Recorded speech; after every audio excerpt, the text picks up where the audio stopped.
Assalamualaikum warahmatullahi wabarakatuh. Perkenalkan, saya Evita Desi Agustini dengan NIM B1B121062. Saya merupakan mahasiswa program studi ilmu pemerintahan angkatan 2021. Di sini saya akan membahas mengenai pemerintah daerah, asas-asas pemerintah daerah, sentralisasi, dekonsentrasi, desentralisasi, dan juga tugas pembantuan. Yang mana video kali ini yaitu sebagai pemenuh dari tugas mata kuliah pemerintah daerah yang diampu oleh dosen saya yaitu Bapak Alfa Beriansyah, SIP MIP. Baiklah, tanpa berlama-lama lagi, saya akan memulai pembahasan saya mengenai pemerintah daerah dan seterusnya. Pertama-tama, banyak hal yang terkait dengan pembahasan tentang daerah dan pemerintahan daerah, baik dari sisi sistem pemerintahan daerah, struktur pemerintahan daerah, asas penyelenggaraan pemerintahan daerah, prinsip pemerintahan daerah, dan bahkan juga pembahasan tentang hubungan antara pemerintah pusat dan juga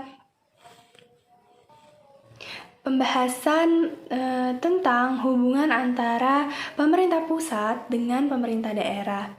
Sehingga pembahasan tentang pemerintah daerah dan pemerintahan daerah selalu menjadi hal yang sangat menarik untuk dibahas dan diperdebatkan untuk perbaikan dan pembaruan penyelenggaraan pemerintahan ke depannya. Apalagi dengan kondisi masyarakat daerah yang semakin hari semakin aktif, kritis, dinamis, pada saat ini mengharuskan pemerintah untuk melakukan inovasi-inovasi dalam sistem dan proses penyelenggaraan pemerintahan, khususnya pemerintahan daerah. Dari sisi bentuk negara, pada prinsipnya Indonesia merupakan suatu negara dengan bentuk negara kesatuan, sebagaimana negara kesatuan tentunya mengakui keberadaan dari pemerintahan daerah dalam sistem pemerintahan negara. Kesatuan Republik Indonesia, keberadaan pemerintahan daerah semakin hari semakin dirasakan urgensinya dalam suatu hal pemerintahan negara, baik oleh pemerintah maupun oleh masyarakat daerah itu sendiri. Tarik ulur antara pembagian kewenangan antara pemerintah pusat dan pemerintah daerah juga semakin kuat, kompleks, dan dinamis. Oleh karena itu, suatu negara dengan baik, oleh karena itu, suatu negara dengan bentuk kesatuan seperti negara Indonesia ini pada umumnya terdapat komponen pemerintahan daerah. Pada hakikatnya, pemerintahan daerah di Indonesia merupakan bagian yang tidak dapat dipisahkan dari sistem pemerintahan nasional. Hal ini dikarenakan pemerintahan daerah merupakan subsistem dari sistem pemerintahan nasional, sehingga unsur pemerintahan nasional dengan unsur pemerintahan daerah merupakan suatu kesatuan yang tak akan bisa dipisahkan satu sama lain, khususnya dalam kerangka Negara Kesatuan Republik Indonesia. Pemerintahan dalam arti sempit merujuk pada wujud kewenangan negara diarahkan pada sekelompok orang yang memiliki kewenangan pada unit tertentu.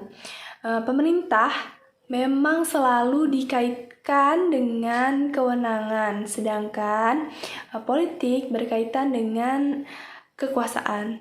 Sebab kewenangan adalah kekuasaan yang sah, yang biasanya didasarkan atas hukum, sehingga dalam arti luas, pemerintah adalah cara untuk memerintah entitas tertentu pada saat tertentu pula.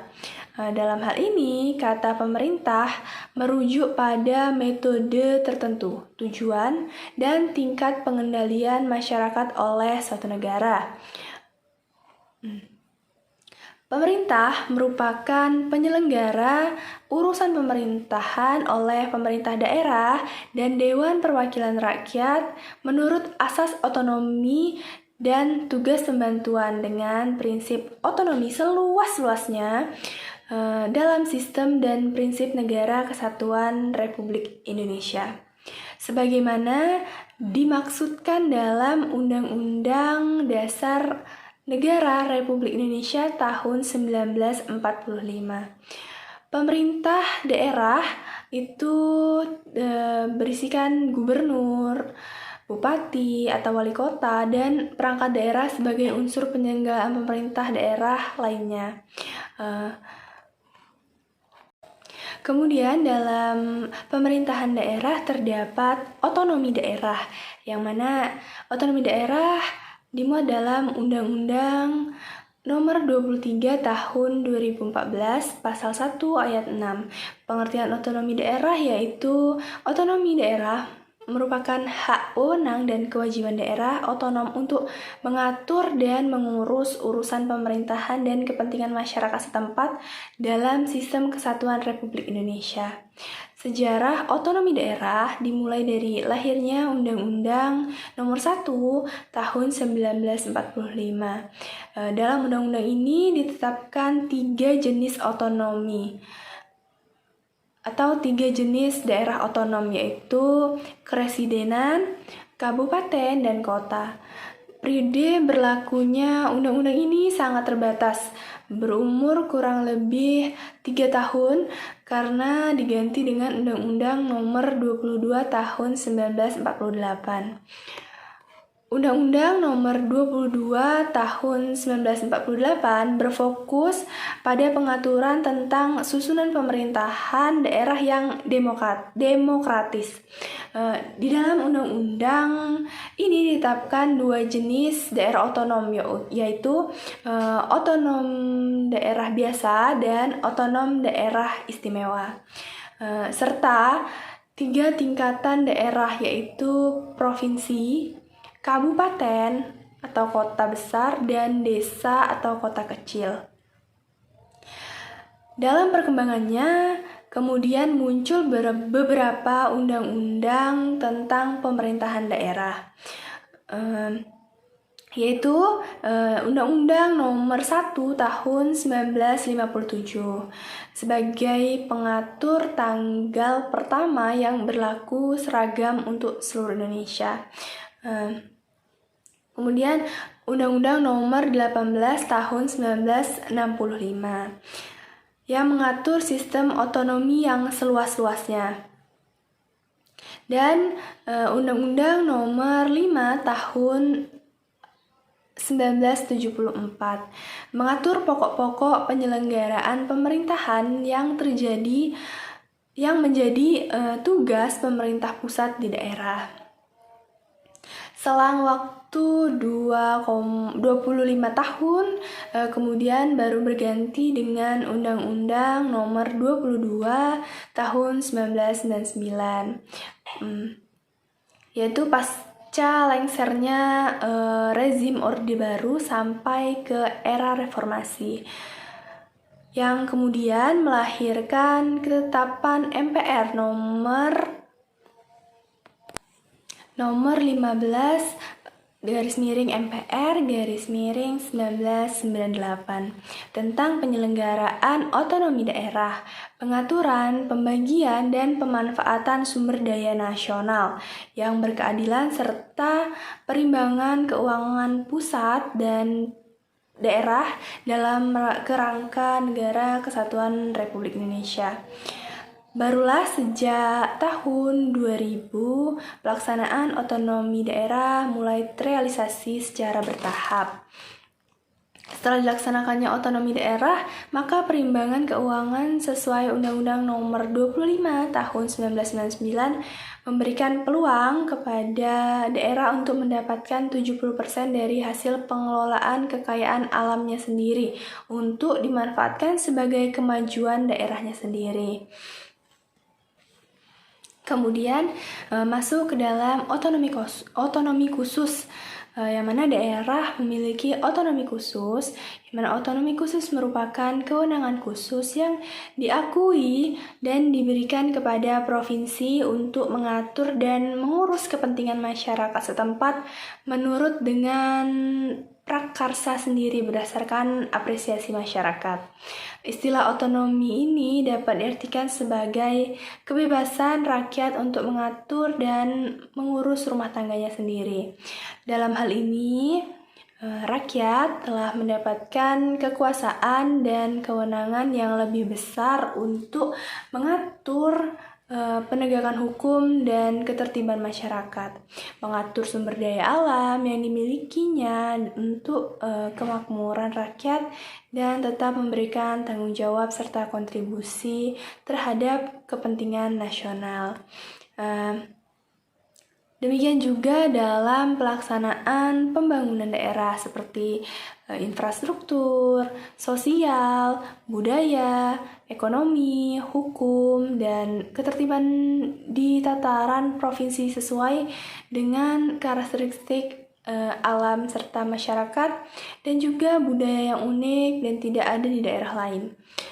Sistem pemerintahan Negara Kesatuan Republik Indonesia menurut Undang-Undang Dasar Negara Republik Indonesia tahun 1945 mengakui dan menghormati satuan-satuan pemerintahan daerah yang bersifat khusus atau bersifat istimewa. Namun, kenyataannya berbagai kebijakan dalam penyelenggaraan pemerintahan dan pembangunan yang sentralistik belum sepenuhnya mendukung atau memenuhi rasa keadilan, belum sepenuhnya mencapai kesejahteraan rakyat, belum sepenuhnya mendukung terwujudnya penegakan hukum, dan belum sepenuhnya menampakkan penghormatan terhadap hak asasi manusia.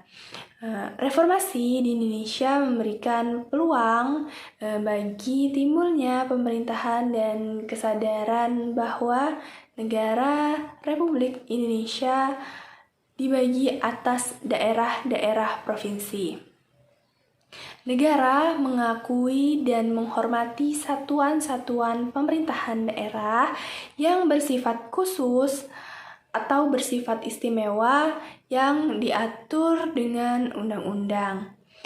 Yang dimaksud satuan-satuan pemerintahan daerah yang bersifat khusus adalah daerah yang diberikan otonomi khusus. Daerah-daerah yang diberikan otonomi khusus antara lain adalah Provinsi Daerah Khusus Ibu Kota Jakarta, Provinsi Daerah Istimewa Yogyakarta, Provinsi Nanggroe Aceh Darussalam, Provinsi Papua, dan Provinsi Papua Barat. Daerah yang memiliki status istimewa dan diberikan otonomi khusus selain diatur dalam undang-undang, pemerintahan daerah diberlakukan pula ketentuan khusus yang diatur dalam undang-undang lain. Undang-undang lain itu seperti bagi Provinsi DKI Jakarta itu diberlakukan Undang-Undang Nomor 29 Tahun 2007 tentang pemerintahan provinsi daerah khusus Ibu Kota Jakarta sebagai Ibu Kota Negara Kesatuan Republik Indonesia. Bagi Provinsi Nanggroe Aceh Darussalam diberlakukan Undang-Undang Nomor 44 Tahun 1999 tentang penyelenggaraan keistimewaan Provinsi Daerah Istimewa Aceh dan Undang-Undang Nomor 11 Tahun 2006 tentang pemerintahan Aceh. Dan bagi Provinsi Papua dan Papua Barat diberlakukan Undang-Undang Nomor 21 Tahun 2001 tentang otonomi khusus bagi Provinsi Papua. Pada dasarnya, penyelenggaraan pemerintahan daerah di Indonesia masing-masing daerah memiliki potensi untuk mengembangkan sektor unggulan sesuai dengan karakteristik kekhasan dan potensi unggul daerah tersebut. Sayangnya untuk hal ini belum diaktualisasi secara optimal oleh masing-masing daerah. Kemudian dalam penyelenggaraan pemerintahan daerah, dalam menyelenggarakan pemerintahan terdapat asas-asas lain seperti sentralisasi, desentralisasi, dekonsentrasi, dan tugas pembantuan. Nah, kali ini saya akan membahas mengenai asas sentralisasi. Asas sentralisasi yang diterapkan di Indonesia mengakibatkan ketergantungan yang cukup tinggi terhadap pemerintahan daerah kepada pemerintah pusat, di mana semua kewajiban dari pemerintah pusat harus diikuti dan dilaksanakan pemerintah daerah. Kondisi seperti itu menimbulkan rasa ketidakpuasan dari pemerintah daerah karena merasa dikekang oleh pemerintah pusat. Selain itu, hilangnya kekuasaan dari pemerintah daerah dalam bertindak untuk mengambil keputusan penting serta tidak adanya inovasi dalam mengelola sendiri kekayaan yang ada pada daerah tersebut. Oleh karena itu, daerah menuntut agar diberikan hak dan kewenangan sendiri dalam mengatur pemerintahan daerahnya dengan diberikan kewenangan yang bersifat luas, bertanggung jawab, dan nyata. Dengan kata lain, pelaksanaan dari otonomi daerah tersebut haruslah dibarengi dengan desentralisasi. Tujuannya untuk memberikan serta meningkatkan kualitas dari pelayanan publik secara maksimal serta demokratis dalam pengambilan keputusan.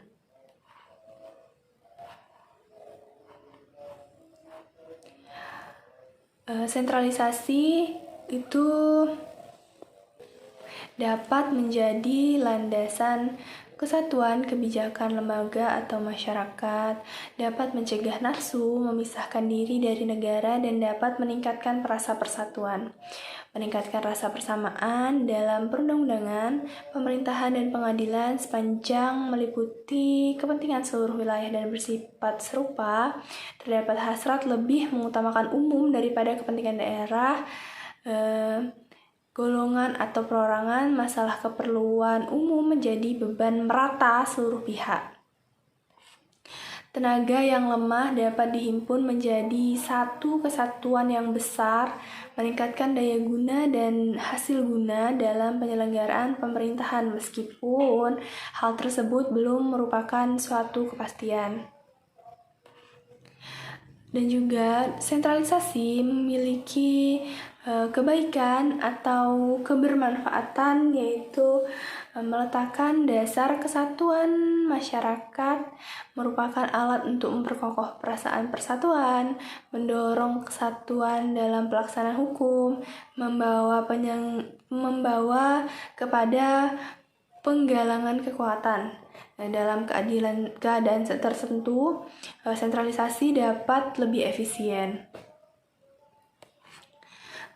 Penyelenggaraan pemerintahan dengan sistem sentralisasi juga memiliki kelemahan, yaitu mengakibatkan terbengkalainya urusan-urusan pemerintahan yang menjauh dari pusat. Kemudian menyuburkan tumbuhnya birokrasi dalam arti negatif dalam pemerintahan, memberatkan tugas dan tanggung jawab pemerintah pusat. Karena daerah tidak diberikan kebebasan untuk mengatur rumah tangganya sendiri, untuk mengatur apa yang ada di dalam daerahnya, apa yang menjadi potensi daerahnya. Kemudian, asas desentralisasi. Lahirnya konsep desentralisasi merupakan upaya untuk mewujudkan suatu pemerintahan yang demokratis dan mengakhiri pemerintahan yang sentralistik. Pemerintahan sentralistik menjadi tidak populer karena telah dinilai tidak mampu memahami dan memberikan penilaian yang tepat atas nilai-nilai yang hidup dan berkembang di daerah. Desentralisasi adalah pembentukan daerah otonom dengan kekuasaan tertentu dan bidang-bidang kegiatan tertentu yang diselenggarakan berdasarkan pertimbangan, inisiatif, dan administrasi sendiri. Sehingga akan dijumpai proses pembentukan daerah yang berhak mengatur kepentingan daerahnya. Yang mana tujuan dari penyelenggaraan desentralisasi ini antara lain yaitu dalam rangka peningkatan efisiensi dan efektivitas penyelenggaraan pemerintah, kemudian sebagai wahana pendidikan politik masyarakat di daerah dalam rangka memelihara keutuhan negara, kesatuan dan integritas nasional, kemudian untuk mewujudkan demokrasi dan penyelenggaraan pemerintah yang dimulai dari daerah. Guna memberikan peluang bagi masyarakat untuk membentuk karir dalam bidang politik dan pemerintahan sebagai pemberi peluang bagi masyarakat untuk membentuk karir dan bidang politik dan pemerintahan sebagai wahana yang diperlukan untuk memberikan peluang bagi masyarakat untuk berpartisipasi dalam proses perencanaan dan pelaksanaan pemerintahan. Kemudian sebagai sarana yang diperlukan untuk mempercepat pembangunan di daerah guna mewujudkan pemerintahan yang bersih dan berwibawa. Kemudian ada beberapa alasan mengapa perlunya pemerintah pusat mendesentralisasikan kekuasaan kepada pemerintah daerah atau membagi kekuasaannya kepada pemerintah daerah, yaitu dalam segi politik. Desentralisasi dimaksudkan untuk mengikutsertakan warga dalam proses kebijakan, baik untuk kepentingan daerah itu sendiri maupun untuk mendukung politik dan kebijakan nasional melalui pembangunan proses demokrasi di lapisan bawah. Kemudian segi manajemen pemerintahan, desentralisasi dapat meningkatkan efektivitas, efisiensi, dan akuntabilitas publik terutama dalam penyediaan pelayanan publik. Kemudian segi kultural, desentralisasi itu untuk memperhatikan kekhususan keistimewaan suatu daerah secara geografis, kondisi penduduk, perekonomian, dan kebudayaan atau latar belakang sejarahnya agar bisa membangun daerah tersebut lebih baik lagi. Yang kemudian ada segi kepentingan pemerintah pusat. Desentralisasi dapat mengatasi kelemahan pemerintah pusat dalam mengawasi program-programnya atau membantu meringankan beban dari pemerintah pusat. Yang kemudian yang terakhir ada dari segi percepatan pembangunan. Desentralisasi dapat meningkatkan persaingan positif antar daerah dalam memberikan pelayanan kepada masyarakat sehingga mendorong pemerintah daerah untuk melakukan inovasi dalam rangka meningkatkan kualitas pelayanan kepada masyarakat. Karena semakin baik tingkat pelayanan yang ada di suatu daerah akan memberikan motivasi kepada daerah lain agar bisa lebih baik dari daerah tersebut, sehingga hal ini dapat membantu dalam percepatan pembangunan. Desentralisasi memiliki kelebihan dan kekurangan. Kelebihan dari desentralisasi yaitu mengurangi pertumpukan pekerjaan di pusat pemerintahan. Yang kedua, dalam menghadapi masalah yang mendesak yang membutuhkan tindakan yang cepat, daerah tidak perlu menunggu instruksi dari pemerintah pusat. Kemudian dapat mengurangi birokrasi dalam arti buruk karena setiap keputusan dapat segera dilaksanakan. Tuh. Kemudian dapat mengurangi kemungkinan kesewenang-wenangan dari pemerintah pusat. Yang terakhir, dapat memberikan kepuasan bagi daerah karena sifatnya lebih langsung dan cepat. Kemudian kelemahan dari desentralisasi yaitu karena besarnya organ-organ pemerintahan, maka struktur pemerintah bertambah kompleks yang mempersulit koordinasi. Keseimbangan dan keserasian antara bermacam-macam kepentingan dan daerah dapat lebih mudah terganggu. Yang ketiga, dapat mendorong timbulnya fanatisme daerah. Keputusan yang diambil memerlukan waktu yang lama, kemudian diperlukan biaya yang lebih banyak, seperti itu. Masuk ke dalam asas dekonsentrasi. Asas dekonsentrasi menyatakan pelimpahan kewenangan dari pemerintah pusat, kepala wilayah, atau kepala instansi vertikal yang lebih tinggi pada jabatan-jabatan di daerah. Tanggung jawab tetap berada pada pemerintah pusat, baik perencanaan dan pelaksanaan maupun pembiayaan tetap menjadi tanggung jawab pemerintah pusat. Unsur-unsur pelaksanaannya dikoordinasi oleh kepala daerah dalam kedudukannya sebagai wakil dari pemerintahan pusat. Latar belakang diadakannya sistem dekonsentrasi ini ialah bahwa tidak semua urusan pemerintah pusat diberikan kepada pemerintah daerah.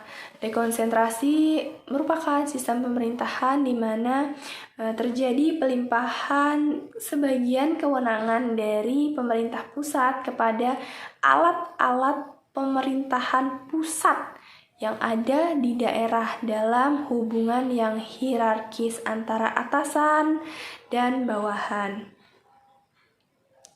Untuk secara bertingkat menyelenggarakan urusan pemerintah pusat di wilayah itu, menurut kebijakan yang telah ditetapkan serta beban biaya dari pemerintah pusat. Alat pemerintah pusat yang ada di suatu wilayah bertugas hanya sebagai penyelenggara administratif. Dengan demikian, asas dekonsentrasi merupakan manifestasi dari penyelenggaraan pemerintahan negara yang menggunakan asas dekonsentrasi yang dipersempit atau diperluas. Asas ini merupakan manifestasi penyelenggaraan pemerintah pusat yang ada di daerah. Tidak mengakibatkan adanya kewenangan suatu daerah untuk menentukan dirinya sendiri. Kebijakan-kebijakan yang dibuat atau dengan kata lain otonomi, kewenangan, dan pendanaan semua dilakukan oleh pemerintah pusat ataupun kepala instansi vertikal yang berada di atasnya. Dekonsentrasi memiliki beberapa kelebihan. Secara politis, eksistensi dekonsentrasi akan dapat mengurangi keluhan-keluhan daerah, protes-protes daerah terhadap kebijakan pemerintah pusat. Secara ekonomis, aparat dekonsentrasi dapat membantu pemerintah dalam merumuskan perencanaan dan pelaksanaan aliran informasi intensif yang dilaksanakan atau disampaikan dari pemerintah daerah ke pusat. Mereka dapat diharapkan melindungi rakyat daerah dari eksploitasi ekonomi yang dilakukan oleh sekelompok orang yang memanfaatkan ketidakacuhan masyarakat akan ketidakmampuan masyarakat menyesuaikan diri dengan ekonomi modern. Kemudian dekonsentrasi memungkinkan terjadinya kontak secara langsung antara pemerintah daerah dengan pemerintah atau rakyat. Kemudian kehadiran perangkat dekonsentrasi di daerah dapat mengamankan pelaksanaan kebijakan pemerintah pusat atau kebijakan nasional di bidang politik, ekonomi, dan administrasi.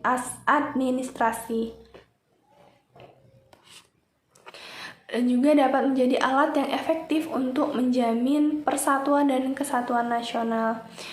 Kemudian yang terakhir, tugas pembantuan atau asas tugas pembantuan. Asas tugas pembantuan merupakan tugas untuk turut serta dalam melaksanakan urusan pemerintahan yang ditugaskan kepada pemerintah daerah oleh pemerintah pusat atau pemerintah daerah tingkat atasnya dengan kewajiban mempertanggungjawabkan kepada yang menugaskan menurut Undang-Undang Nomor 32 Tahun 2004. Asas tugas pembantuan adalah merupakan tugas-tugas untuk ikut serta di dalam melaksanakan urusan pemerintah dari pemerintah atau daerah tingkat atasnya kepada daerah dengan ketentuan mempertanggungjawabkan kepada penugasan yang menugaskan. Sebab urusan yang ditugaskan tersebut sepenuhnya masih merupakan kewenangan pemerintah atau daerah tingkat di atasnya. Pemerintah atau daerah tingkat atasnya yang memberikan tugas tersebut, yang merencanakan kegiatan atau membuat kebijaksanaan, kemudian daerah yang diberi tugas hanya sekedar melaksanakan, tetapi mempunyai tugas dan kewajiban untuk mempertanggungjawabkan pelaksanaan tugas yang diembannya kepada yang menugaskan, yaitu pemerintah atau pemerintah daerah atas tingkat atasnya. Karena tugas pembantuan pada dasarnya adalah melaksanakan kewenangan pemerintah pusat atau pemerintah atasnya, maka sumber biaya dari pemerintah yang memberikan penugasan untuk itu sumber biayanya bisa berasal dari APBN atau APBD pemerintah daerah yang lebih tinggi. Kalimat yang lebih sederhana untuk menjelaskan tugas pembantuan adalah suatu pemerintahan yang mempunyai kewenangan tertentu dapat menugaskan kepada satuan pemerintahan yang mempunyai kewenangan tertentu dapat menugaskan kepada pemerintahan yang di bawahnya untuk melaksanakan sebagian kewenangan yang dimiliki tersebut. Misalnya, pemerintah pusat sesuai dengan Undang-Undang 32 tahun 2004 mempunyai kewenangan di bidang politik luar negeri, pertahanan, keamanan, justisi, keuangan dan moneter nasional, dan agama. Nah, pemerintah pusat dapat memberi tugas kepada pemerintah provinsi, pemerintah kabupaten atau kota untuk melaksanakan sebagian kewenangannya tersebut. Baiklah, itulah tadi penjelasan mengenai pemerintah daerah, asas penyelenggaraan pemerintah daerah, kemudian sentralisasi, desentralisasi, dekonsentrasi, dan tugas pembantuan. Baiklah, saya akan menyimpulkan mengenai pembahasan saya tadi, yaitu negara Indonesia adalah negara kesatuan. Karena itu, kedaulatannya tunggal dalam arti tidak terbagi di antara kesatuan-kesatuan pemerintahan di bawahnya. Meskipun demikian, dalam negara Indonesia dibentuk pemerintah daerah yang menerima sebagian kewenangan dari pemerintah pusat. Sentralisasi merupakan pemusatan kewenangan politik dan administrasi di tangan pemerintah pusat, yaitu presiden dan para menteri. Penyerahan kewenangan politik dan administrasi oleh jenjang pemerintah pusat kepada pemerintah daerah disebut desentralisasi atau devolusi. Pelimpahan wewenang administrasi dan pemerintah pusat dari pemerintah pusat kepada pejabatnya di wilayah negara atau wilayah administrasi disebut dekonsentrasi. Satuan pemerintahan daerah yang diberi limpahan kewenangan menurut asas dekonsentrasi tidak menimbulkan otonomi daerah. Sedangkan yang diberi limpahan kewenangan berdasarkan asas desentralisasi atau devolusi menimbulkan otonomi daerah. Kemudian, tugas pembantuan atau Medbenwin adalah pemberian tugas oleh pemerintah yang lebih tinggi tingkatannya tentang urusan yang menjadi kewenangan kepada suatu pemerintahan yang lebih rendah disertai anggarannya yang pelaksanaannya diserahkan sepenuhnya kepada daerah yang diberi tugas. Itulah pembahasan dari saya. Saya mohon maaf apabila ada kesalahan kata atau kurangnya literasi saya, apabila ada salah-salah kata dan juga ketidaksamaan pendapat antara kita, saya mohon maaf dan terima kasih. Wassalamualaikum warahmatullahi wabarakatuh.